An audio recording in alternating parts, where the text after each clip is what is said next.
Welcome to Season 4 of Maker Club by EE Focus in partnership with the Hackaday Innovators, a world-renowned hardware innovation contest, and DigiKey, a global leader of distribution of electronic components and automation products worldwide.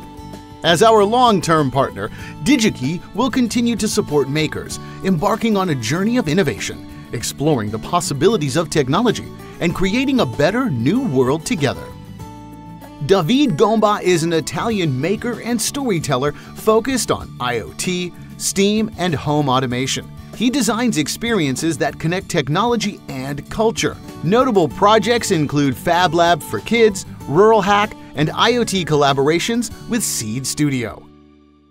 How did you get into the maker field? What sparked your interest in IoT, home automation, and wearable technology?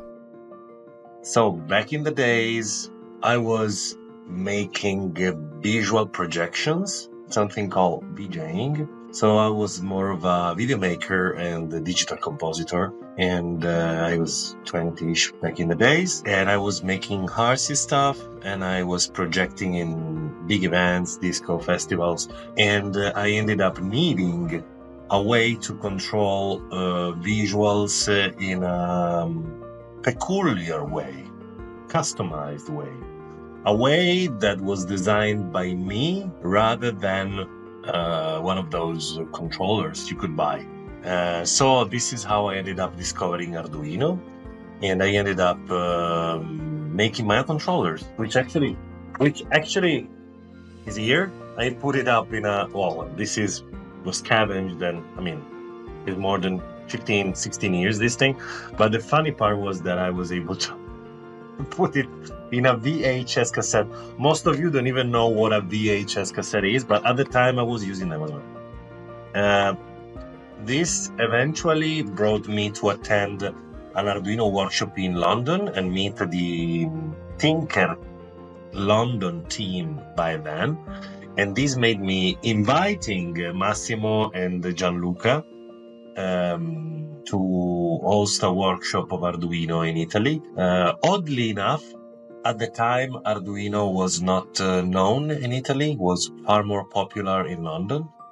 And this is not really uncommon. I don't know if you ever heard of this Latin proverb, Nemo profeta in patria. Nobody is a prophet in his very home nation. So I was actually able with my attempt to make Arduino popular in Italy and ended up later founding one of the Arduino companies in Italy. So that was the beginning of my journey in Maker. As a creative technology expert, you excel at combining technology and cultural fields. Could you provide an example of how you achieve this integration in your projects? Well, every project has a client, if I'm not the client myself, and each project has a problem to solve. Maybe it's a very juvenile and light challenge. Back in the days, we designed a smart apartment that was helping people with special needs living there, enabling them to live by themselves. We were designing, back in 2016, 2017, we were designing a smart retirement apartment. All the technologies that we put in action were designed after the needs of these people in the respect of their privacy. And we designed with the help of interaction designer and with the help of interview process. We designed a process that was put all the needs in action, which were these people points of view, the caregiver points of view, and their families. So in this triangle, we meant to find a compromise in letting these two girls, in this case, living by themselves, allowing the nurses and the caregivers to look after them if they need any help. Your involvement in numerous home automation projects, such as smart mirrors, is notable. What are some of the key technical challenges in these projects, and how do you overcome them? I was using voice-connected tools in the open source environment, so they were local engines that were able to analyze the voice.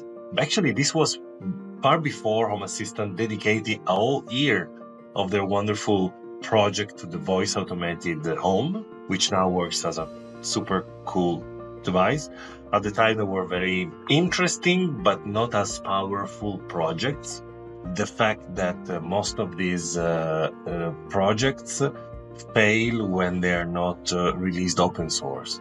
So especially in the voice automation, there has been many changes during the years. At the beginning, we were all enthusiastic that Amazon was releasing a premium way to control your house via your voice, using your voice. Most of the people weren't aware that the environmental footprint of this and the privacy concerns of this.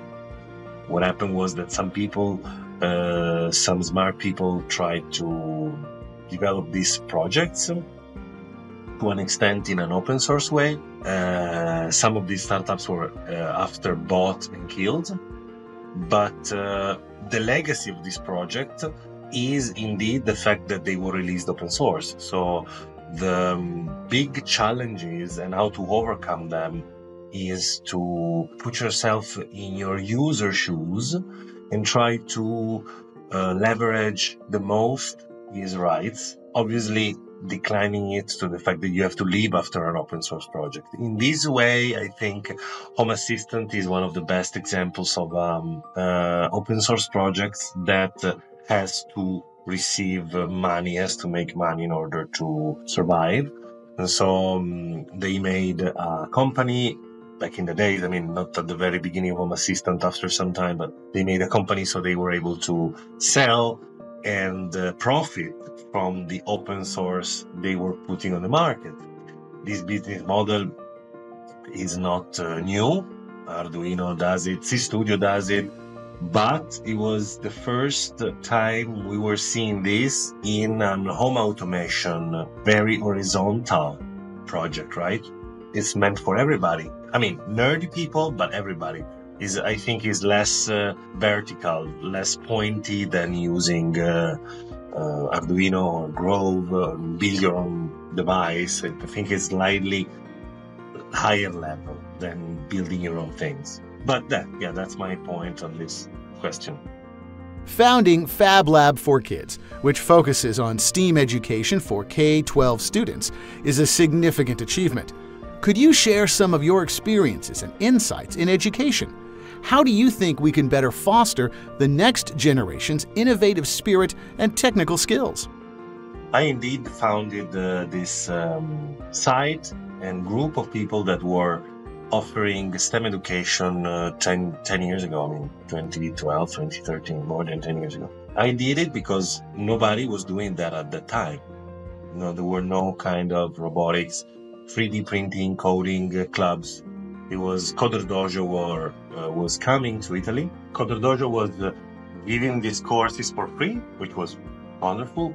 What I did, since I had the possibility to do it, was giving these courses as a service, as a true course in schools, in festivals.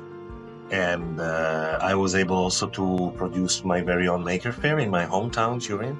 And what I always believed was that these courses had to be given in schools. We could meet one weekend every month to do it for free. But if you ask me to do a course for 24 hours in a class, then we have to, there has to be some economical exchange of it. That said, how this evolved was that we kept on doing that for the decade until the COVID arrived. Then I understood that all this maker challenge, in Italy at least, has been gentrified. So most of the schools at that time had a 3D printer in their class. Most of the schools had a robot. A lot of money was invested in products. Very little money was invested in teaching teachers how to use these products. So what we are doing now is mostly teaching teachers on how to use these products rather than kids. There is a lot to be done in the STEM education field, and I think that there are very few innovations running out in that field. Exploring the application of IoT in grassroots agriculture is one of your areas of expertise. Please talk about your experience in this area and how IoT technology can improve agricultural production and efficiency. I'm actually working in installing these kind of technologies of monitoring in vineyard. But what I see is that the average farmer, which in Italy is a little company, the fact that Italy is really jeopardized, the average agricultural company is family-based in Italy, and the average age of this family is kind of old. So there is a lot of work to be done in promoting these monitoring technologies among these kind of customers. Most of the time, they're not aware of the money they could save in chemicals and in workforce if they were to adopt monitoring technologies. So it's a challenge we fight. We as system integrators in the agricultural field fight every day. There are very few companies in Italy doing this. I had the honor to teach to young adults that will be employed as agricultural smart integrators. So I am talking about this topic on a weekly basis, and they are updating me on which are the trends of the companies they know, because they come from some family that are working with companies or that has little companies producing wine rather than rice, which are one of the two main things that we produce in my region, which is Piedmont, Turin. So we produce a lot of wine, and I think we should employ more sensors in the wine industry in order to have better wines and optimize the process. Which are your favorite community-oriented projects you're like to play around? Another project I use a lot and I teach a lot is Node-RED, which to me is a very interesting application because it allows me to merge non-coder, which most of the time my students are. My students are technical students that are, most of the time they don't have programming background, so the point is make them become self-sufficient in this world. So one of the first things I teach them is Node-RED, and after we have this slow crash course in programming, they are ready to embrace Arduino, Python, or technical stuff, which would be more scary if they were adopted at first, in my opinion. There is another open source project that merges two of my interests. One is tiny machine learning, or LLMs in general, and birds. So I've installed this sensor, which is a Raspberry Pi with a microphone. It's kind of interesting. It's very interesting also to use this in school in order to show how machine learning has changed the way we understand nature and we monitor nature. I wonder, there is also a way to share your data online and share your data with other people in order to match the differences we are witnessing in the bird population in cities. So it's interesting project, and I really like the fact that from time to time I open this, and you can also be notified when a specific kind of breed of bird or a rare bird is analyzed. So it's kind of interesting. It's called BirdNet, and this is the implementation of BirdNet running on a Raspberry Pi 4, I think, so BirdNet PI. I strongly advise you to install it for your personal use and personal amusement, maybe with your kids or loved ones. It seems you are one of the promoters of the CodeCraft project, an old but open source seed project. Why did you choose to support such a project? What is the importance of open source projects for the electronics industry?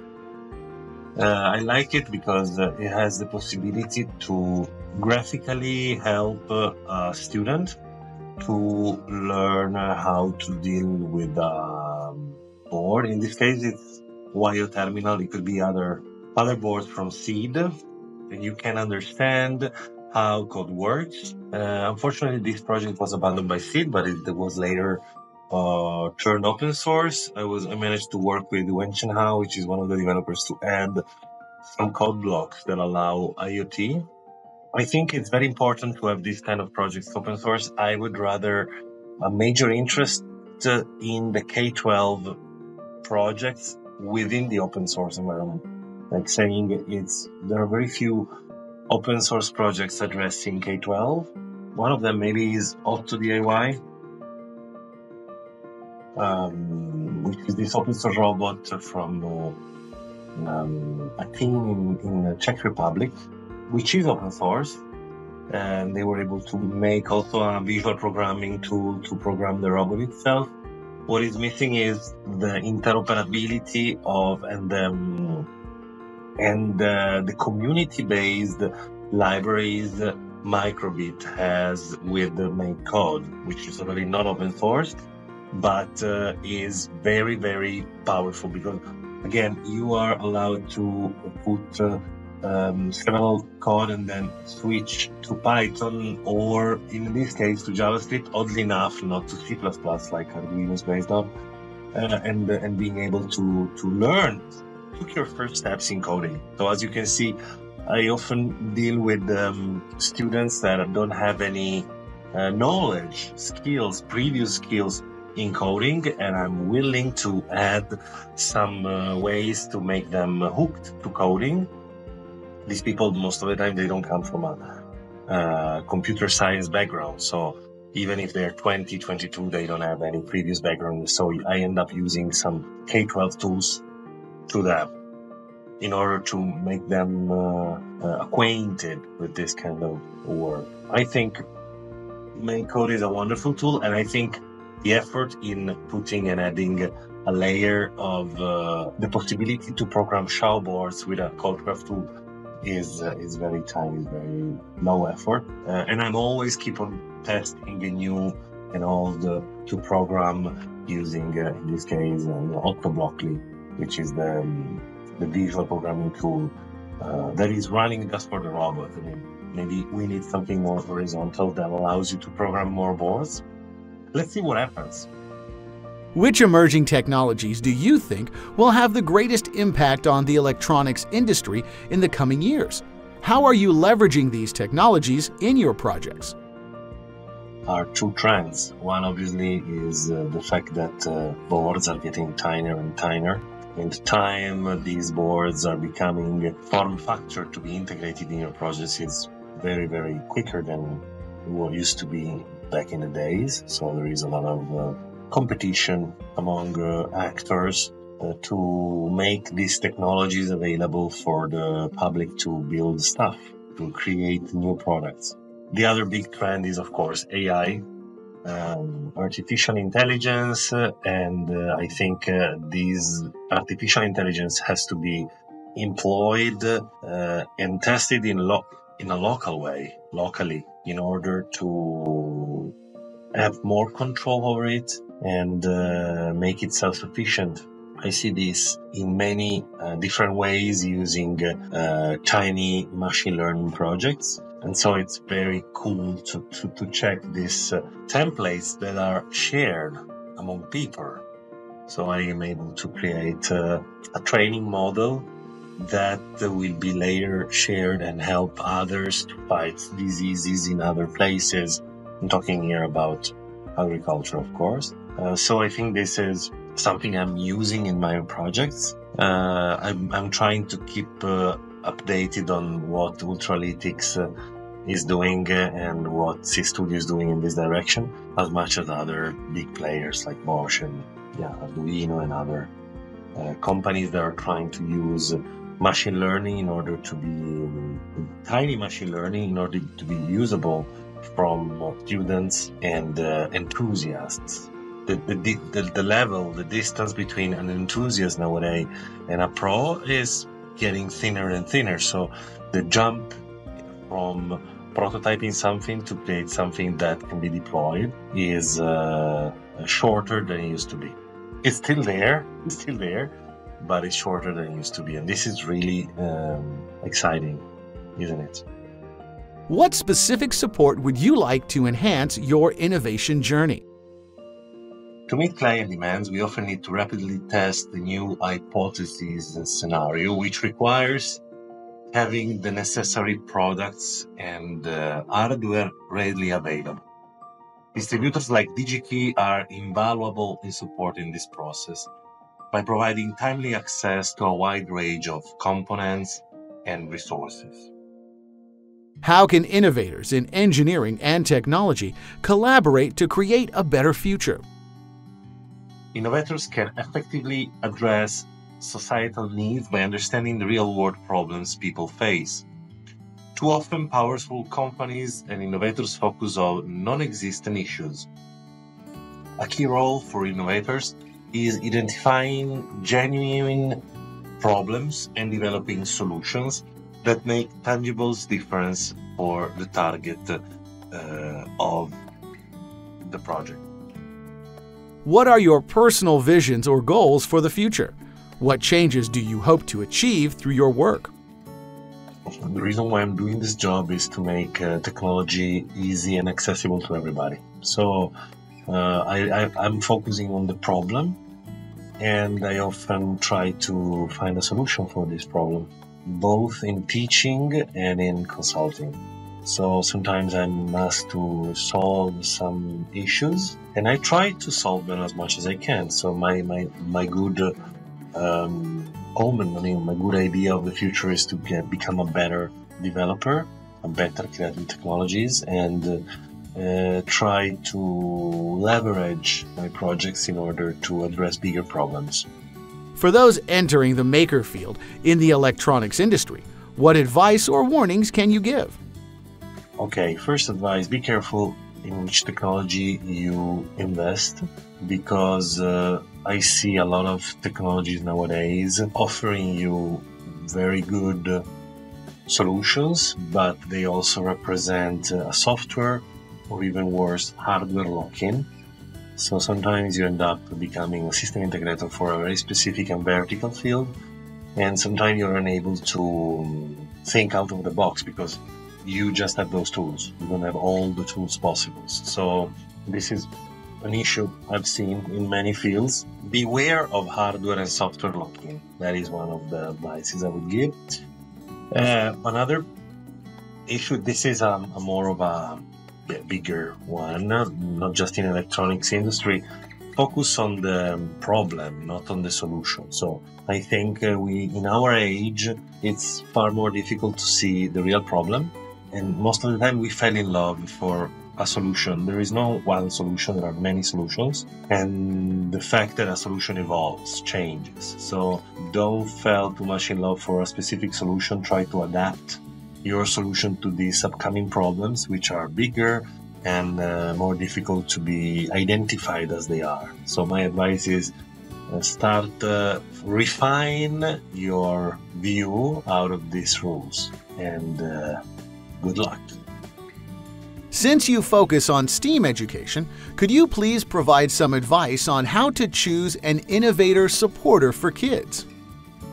When choosing an innovation supporter for kids in STEM education, it's crucial to find organizations or companies that prioritize hands-on learning and experimentation. Look at those that offer access to tools, resources, or mentorship that encourage children to explore their ideas and develop creative solutions. AI is obviously a powerful trend nowadays that needs to be used properly with K-12, with youngsters.